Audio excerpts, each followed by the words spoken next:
They moved into Gori, encircling the city with tanks and unloading troops at strategic areas inside the heart of Georgia. Their intentions aren't clear, but this is an absolute violation of the ceasefire agreed with Georgia. Columns of tanks and trucks loaded with soldiers control all access in and out of the city.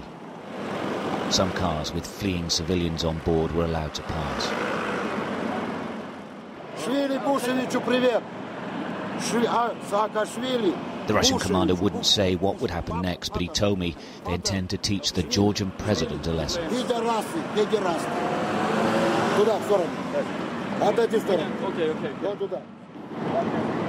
These are regular Russian army soldiers. They arrived in South Ossetia at the start of the war. They told us they're going home. They just didn't know when. Well, this is absolutely bizarre. The general is making his men form up to show, I think, to the outside world that they are a regular army. It's not sure, it's difficult to know whether they are or they're not.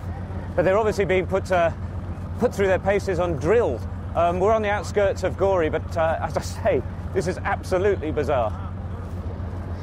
The greatest fear of the civilians still in Gori and its surrounding villages are the militia pushing in front of the tanks, looting and its claimed killing indiscriminately. This man, clearly frightened for his 2 children, had abandoned his car and walked out. He told me the militia were looting and burning homes.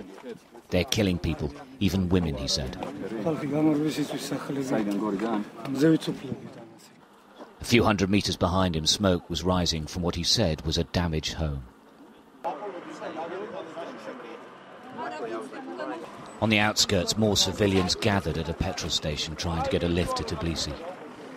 These people had stayed behind, survived the bombing, but wouldn't stay through this invasion. The Russians are advancing without meeting any resistance. The Georgian forces have withdrawn to Tbilisi and disappeared. The Russians are now all-powerful here. The Georgians can do nothing. Moscow's actions illustrate its contempt for the condemnation and criticism of the international community. Stuart Ramsey, Sky News, Gori.